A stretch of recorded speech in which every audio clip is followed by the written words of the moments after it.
Welcome to Live Daf, your online Daf Yomi Shir. Shalom Aleichem and welcome back to today's Daf Yomi Nedarim. Daf Chav Gimel. We are holding on the 7th line from the top of the Amud. We're going to pick up where we left off yesterday, right in the midst of several stories where the Chachamim attempted to figure out ways for Hatoras Nedarim. For instance, regret, charata, or a Pesach, which basically means unanticipated results. They discovered that this fellow didn't really have this type of consequence in mind when he made that neder. So all these methods, all these means can be used to release a fellow from his neder commitment. The Gemara today will present several more examples of methods used for Hatoras Nedarim. Says the Gemara on the 7th line from the top of the Amud. Rabbi Shmuel, the son of Rabbi Yesi, Shmuel bar Rabbi Yesi, Havale Nidra Lemishra. He too had a neder which he wanted to be matir.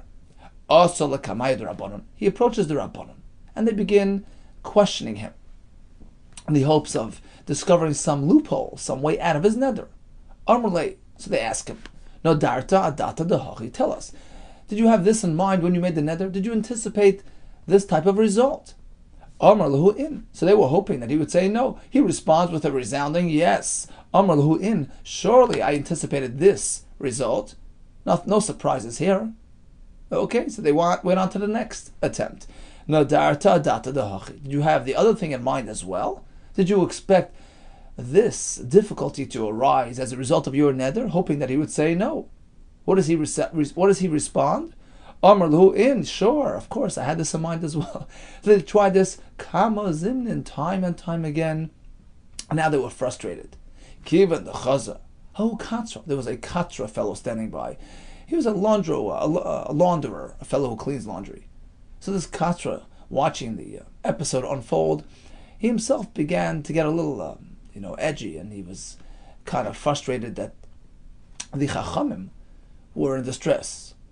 So as soon as he notices the Mitztari Rabbanan, the Rabbanan, are now in tsar and sort of stuck in their attempts to help him out, to help out Rishmal Rabbi Yesi, Machi. So he took matters into his own hands, and he took his tool, his laundry tool, Machi, and he struck Rabbi Shmuel the Tana, Be'uchla the Katri, with this bowl, with this copper bowl used for his laundering. Okay, so he kind of vented his frustration at Rabbi Shmuel for giving the Chachamim a hard time.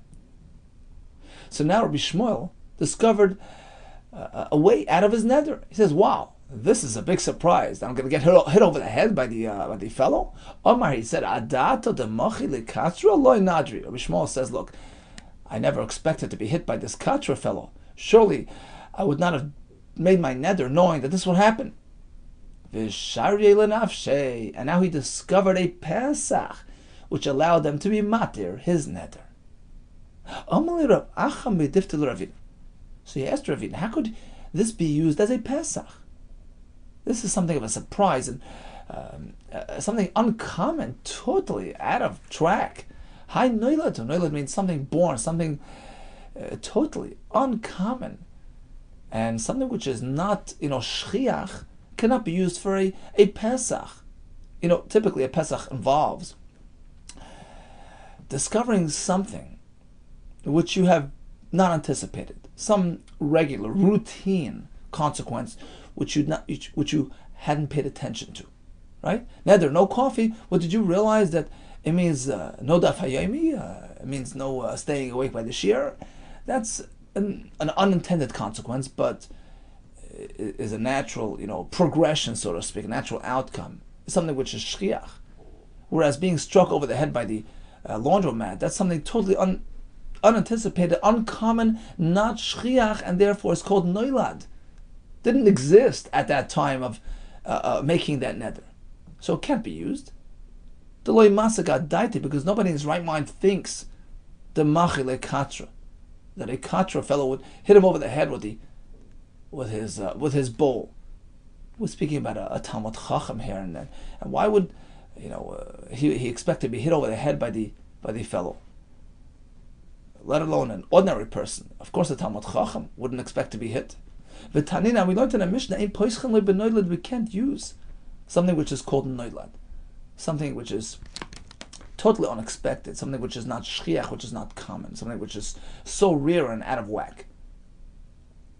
Amalei, so Ravina responds, listen to this, it's not noilad, it's totally expected. Unfortunately, Hailav noilad, it's not a noilad, the shchichi afi kuri, because unfortunately there are plenty of disrespectful fellows, the Mitzari Rabban, who look for the opportunity to give the Chachamim a hard time.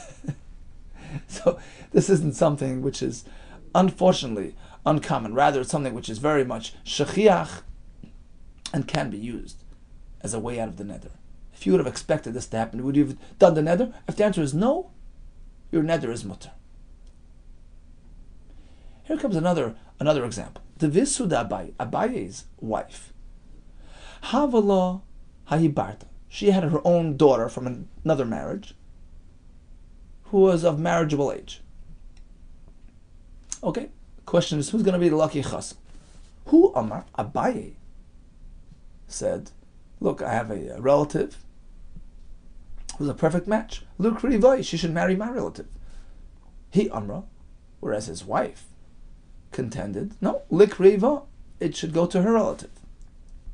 Amar Lo, so Abaye presented an ultimatum to his wife. Titzra, Hana Asi Allah. Any hana from me would be usher to you. If you go against my wishes, uminsabas lo l'krevach, and you marry her to your relative. What happened? Did she listen? No. Azlas, Abaye's wife went. V'avers al daite. And she did not fulfill his instructions. V'in siva l'kreva, and she married this daughter to her relative. She arranged for that marriage. Also, Rabbi Yosef. So now we have a neder. She can't partake from him at all. Abaye's wife is now usher to have any hana from Abaye. We're in trouble. Also, Rabbi Yosef. Abaye approaches his Rabbi Yosef to try to figure a way out. Omar Lezer, Rabbi Yosef asks him, Ilu havayadas, if you would have had known originally the avers al datach, that your wife would not listen to you. Uminsabala l'kreva, and she'll go and arrange that marriage with her relative. Mi adarta, would you have made the neder in any case? Omar, Abaye responded, no, of course not. Vishari, Rav Yosef, that did the trick. Rav Yosef was mated the neder. It's something unanticipated, unexpected. I was trying to pressure her and threaten her to listen, but of course I did not expect this actually to work out this way, and let's let go of the neder. Asks the Gemara, Umi shari kai gavna, is this method a legal means of releasing one of a neder? Meaning, the whole purpose of the neder was to sort of force his wife to listen, to comply. Now that she did her own thing, certainly the neder should kick in. After all, that was the purpose of the neder. How can that be used? How can her lack of compliance be used as an excuse out of the neder? Yes, it can be used. Because after all, he expected her to listen and she didn't. And he wouldn't have made the neder under these circumstances. As we find in the following story, a similar situation, Vatanya, a story involving a fellow. Shehider is ishtay malalas l'regel. He told his wife, you don't go to Yerushalayim fali l'regel. Now, we're speaking after the Churban Beis Hamikdash. This was the time of Rabbi Yossi after the Churban. So Ali l'regel either means that they would go and gather together to listen to the drasha, and even the women would go to experience the Kavod HaTorah, as the Rosh explains, or as the Yavetz says, interesting thing, that even after the Churban, they would still have a minute to go to Yerushalayim and perhaps to daven, or even to be makriv karbonis, because al pi din, one could be makriv karbonis tzibur even when we're tameh, even without a Beis Hamikdash, even without an actual mizbeach. So whatever the case is, the minig was to be oilel l'regel. There's, I think, a bach in Rosh Hashanah as well. Farshim say that there was a minig to do aliyah l'regel. In any case, he says, you stay home. In fact, if you violate my instruction, you will be asr b'hana. You can't have any of my hana. And what did she do? She went. She was Ma'aser Nefesh. Va'avra al da'atoi. She didn't listen to him. Also, l'regla, she went up to Yerushalayim. Now the husband's stuck. He has a neder in place. He approaches Rabbi Yossi. Amalei, Rabbi Yossi asks him, had you have known that she would violate your instructions and go up to Yerushalayim, had you have known, would you have stuck to that neder? Omar loy loy. Husband says, of course not. That did the trick. Rabbi Yossi was mat. Now the Ran sums up all the halachas of Torah and Nedarim. He says you could have really just one chacham, and according to the Rambam, you don't even need a chacham who has smicha, and that's it seems that's how we paskin halacha. Or you can have three ordinary people who aren't so learned. They must be learned to a certain extent. They can understand, learning, but that's enough to be matir neder. And that's what we do today on Erev Rosh Hashanah when we make Hataras and Nedarim. Okay, so we said we had three cases of Hataras and Nedarim. In the first case, he was matir because of this unanticipated situation where he was struck by this fellow. And the last two cases involved a wife who did not conform, and that too was sufficient to be matir the neder. Continues the Mishnah. Rabbi Lezer ben Yaakov Omer, Af haroitze lahaderes chaberoi sheyechel etzlei. Suppose a fellow extends an invitation to his friend, and he'd like him to come have his meal with him. Yemerle, so what should he do? He should tell him, Kol neder shani asad lidar. He should make a statement in advance. Every neder that I'm going to make, hu batal, is totally null and void. Mishnah is a bit hard to understand. It's a cryptic Mishnah, which the Gemara will explain. Here we're saying that he's making a neder to force him to come. If you don't come, I'm asr b'hana to you. And then we say, well, preempt any future nedarim by making that advanced statement. Any neder in the future is batal. The Gemara will explain the Mishnah. Ubavad, provided, when does this advanced statement works? Ubavad shehi zocher b'shas neder, provided when he makes that neder, he recalls this advanced statement, and that's why it's effective. Asks the Gemara, what's going on?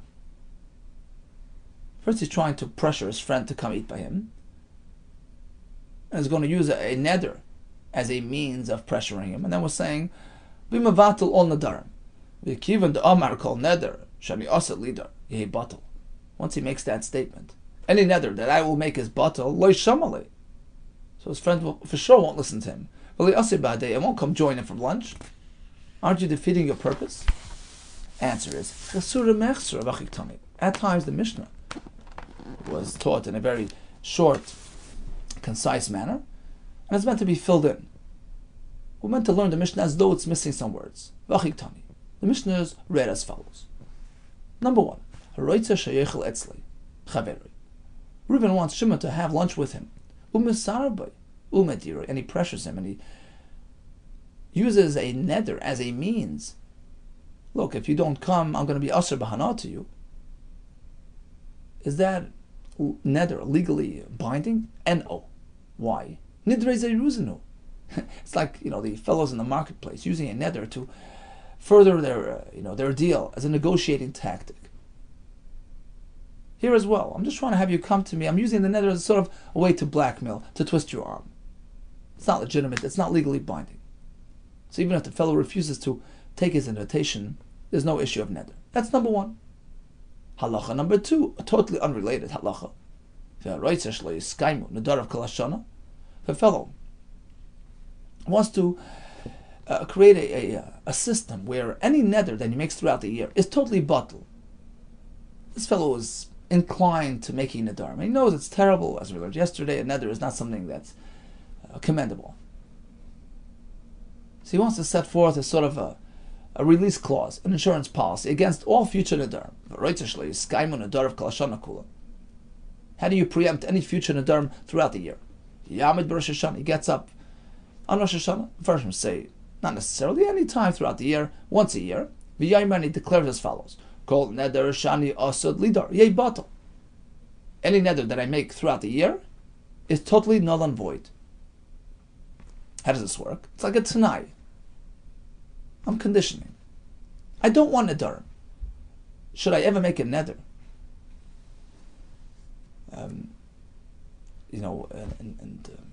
should I ever forget this sort of commitment I'm making today? Forget this resolve. Not be mindful of the fact that I've already committed not to make an Nedarim. I forget myself and I make a Neder. It's considered like a shgaga, like a nidre shgagas, which I'm not accountable for, which doesn't have any legal standing. So you can do that. And then the Mishnah concludes, Ubovad she'zocher b'shas haneder, provided he recalls this advanced statement while he's making the neder in the future. Asks the Gemara 1 second. It's hard to understand what that means. If anything, the opposite. You want him to remember while he's making the neder that he had made that advanced tonight, and only then does the tonight work. Just the opposite. He's zocher. If in the future, when he's making that neder, he is aware, he recalls that tonight that he made in advance on Rosh Hashanah, guess what happens? If anything, he's mavatal the tonight, akri le tonight, vikiyam le nidre. Look, on Rosh Hashanah he makes that maidah, we call it mesiras maidah, an advanced statement against any future nedarim throughout the year. Comes Hanukkah, he gets up and he says, despite the fact that I made a meidah on Rosh Hashanah, I made it tonight, against any future nedarim, I insist on making a neder today. You know what he's saying? In effect, he's saying that today's neder overrides that tonight. So how could the tonight still be active? What does the Mishnah mean? You have to recall the tonight. Amar Abai, just the opposite. Tonight, let's modify the lashon of the Mishnah. The tonight is only effective if you don't recall the tonight when you make that neder. So you're totally oblivious to the tonight that you had made in advance, and that's why the tonight is effective. That's exactly what the tonight was trying to do. It was trying to preempt any future nedarim which are implemented without awareness, without cognizance. But otherwise, suppose he's fully aware. When he makes that neder, he fully remembers that he made that tonight, and he's making the neder regardless. Guess what happens? The neder overrides the tonight. The tonight is no longer effective. It only works if he's unaware. If he forgets about the tonight, he goes and does the neder. That's exactly what the tonight was trying to protect. Trying to protect him from future haphazard nedarim. Now, according to many Mefarshim, Rava, coming up now, is not really disagreeing with Abaye. He's just adding another twist, another chiddush to this halacha. So again, we have tonight today, neder tomorrow.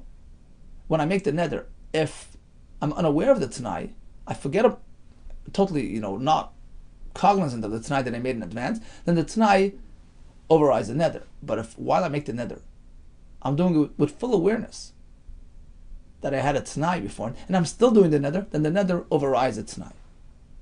Rava says, I'll give you another example where you have to be careful in terms of what's going through your mind. Rava Amar Lo Elam Kedabinim B'Ikara. I'm fully going along with Abaye's pshat. But what I don't really like is, the fact that we have to change the wording of the Mishnah. Let's stick with the original wording. Ubavad shehei zocher b'shas haneder. There needs to be zechira at the point of the neder. The question was, what do you mean? If you remember the tonight, when you make the neder, aren't you being mevatel the tonight? You're overriding the tonight? Says Rava, actually the Mishnah here is just trying to add another facet to this halacha. We're speaking kigoy shehisna b'Rosh Hashanah. On Rosh Hashanah, he made it. Tonight, any future neder is batel. Problem is,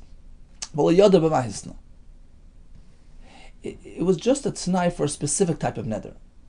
He was thinking to himself, sometimes I make a neder against drinking wine, and I want to make a tonight, any future neder against wine is batel. So it was a very specific, focused, a tonight. Vashta kanadar, comes Hanukkah, he gets up and makes a neder. Now, izocher b'shas haneder.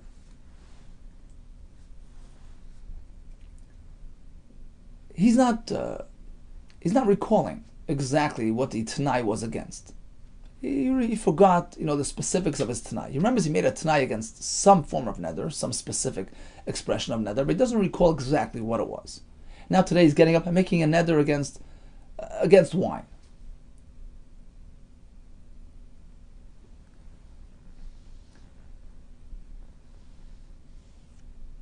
So the halacha is zocher b'shas haneder v'amar al das harishon ani noider nidrei leis beimamosha. Since there is a chance in his mind that the neder that I'm making today is indeed clashing with that Tanai that I made Rosh Hashanah time. He doesn't know for sure. Perhaps the Tanai at Rosh Hashanah was addressing neder against bread. So today's neder on wine does not really clash. But since he's not really sure, he's not positive about that, he doesn't really recall exactly, what the nature of the Tanai was.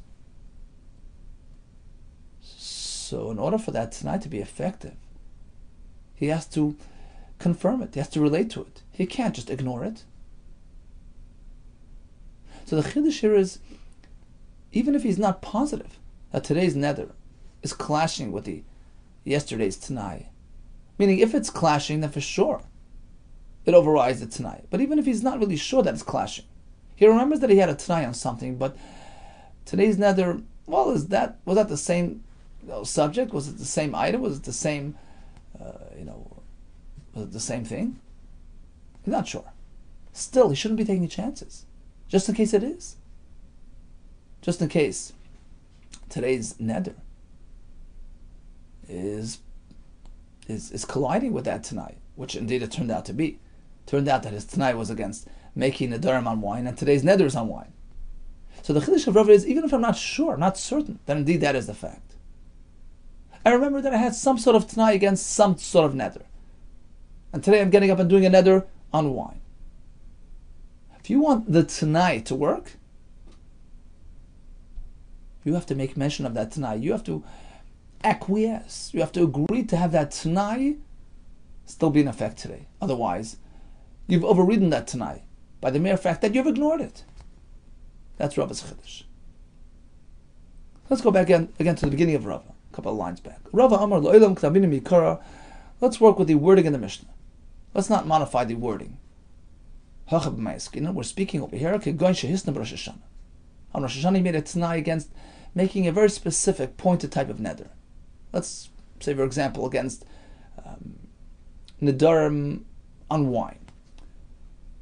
A couple of months later, he forgets the specifics, the details of that Tanai. He no longer recalls exactly what the Tanai was. Now he's making a Tanai. It so happens to be that it's against wine, which was the topic of the Tanai. But he's not really sure in his mind. You have to take that into account. And if you want that Tanai to be effective and be active, if he recalls, he mentions, he makes reference to the Tanai and says, I want to go along with that Tanai. So at the moment of neder, he makes verbal reference to that Tanai. I want that Tanai to still be effective. I'm not trying to override it. I want that to be effective. V'aman, he says, Al das harishon ani doider. Just in case the Tanai was against what I'm doing now, I want the Tanai to override what I'm doing now. Al das harishon ani doider. I'm doing it. Based on those words, based on that Tanai, then indeed the Tanai is effective. Nidrei leis b'mamosh. So his neder today is not effective, his Tanai overrides it. But suppose he ignores yesterday's neder, yesterday's Tanai. Lo amar al das harishon ani doider. If he doesn't mention that, he doesn't make reference to the Tanai of yesterday, he's taking a chance. Because perhaps today's neder is contravening the Tanai of yesterday. Akri le Tanai. By doing so, by ignoring the other Tanai. So in effect what he did was, he was Iker the Tanai, v'kiyem le nidrei, and he let his neder stand. The neder overrode the Tanai. So basically, Rav is not disagreeing with Abaye. This is fully in line with Abaye's concept that today's Tanai is only effective if tomorrow's neder is not contravening, meaning if when I made the neder tomorrow, I forgot about the Tanai, then the Tanai deactivates the neder. But if I'm cognizant of the fact that I made a Tanai and I still go ahead and do that neder, in effect what I'm saying is I want the neder to override the Tanai. Rav is just adding. Even if I'm not 100% certain, when I make that Tanai, I'm not fully positive that when I make that neder, I'm not fully positive that the Tanai was coming to preempt that specific type of neder. I'm not sure, I don't remember. You shouldn't be taking chances. And you should clearly state your intention that you want it tonight to still be active. Otherwise, it is considered as though the neder overrode the tonight. Concludes the Gemara. Rav Huna bar Chinana Savar, he figured limidru shebe pirka, to publicize in the shir that you can go ahead and be mevatel nedarim in the future by Mesiras Moidah, which we actually do nowadays once a year. On Erev Rosh Hashanah, when we do Hataras Nedarim, we continue, we say, we are being Mesiras Moidah, we are stating a fact, an advanced statement of protest, so to speak, that if I should go ahead and do a neder and forget this Moidah, we stress that point, because if you remember the Moidah at the point of neder, we just said it overrides the Moidah and the neder stands, but if I forget about this statement and I make a neder, the neder should be null and void. So he figured he'll publicize this to the crowd. Amalei Rava didn't like this. He says, our Tana, the Mishnah, mistam losa to me. You see, he teaches us this halacha in a very obscure manner. Why? Why wasn't it taught explicitly? So that people don't lose their regard for Nedarim. So that people don't take Nedarim lightly. Because this is sort of a license to just go and speak freely, knowing that everything is just null and void. So the Tana was careful in that regard. Va'at darshas like bepirkin, you're going to publicize it to everybody? Don't do that. It's interesting that today the Ran brings that in some kehilas they say kol nidre, and that's the point, to be mavatal nedarim in the future. And he brings here that that lashon that they use would indicate that they were speaking about nedarim in the past year, and that's incorrect. So Rabbeinu Yaakov Zal would fix the lashon that's a reference to future nedarim, throughout the next year. But it brings it's not right to say it because it's going to bring a kalas roish b'nedarim, like we conclude in Al Gemara. But apparently that is the minhag to say kol nidre. That's the trigger of Yom Kippur, kol nidre.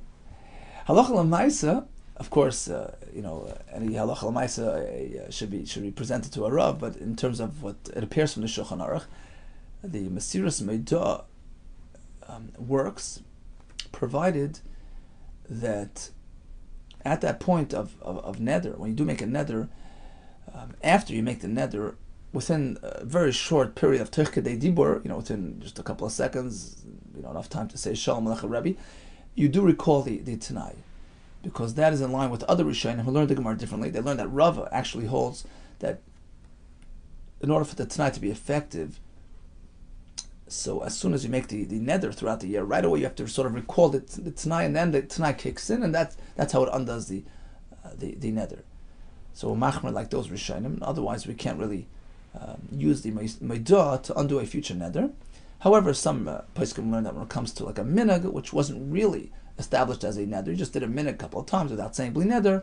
Some say that you can rely on the Mesiras Moidah to avoid any nedarim issues on those types of minhagim commitments, so that should not be considered a neder. Okay, so bottom line is we had several examples of ataras nedarim, getting struck by the Katra fellow, a wife not listening to the husband. We had the example of nidrei zeruzin, a fellow who insisted that his friend accept his meal invitation. That's a form of nidrei zeruzin, and the concept of Mesiras Moidah. All the best to you, and Hatzlacha Rabbah.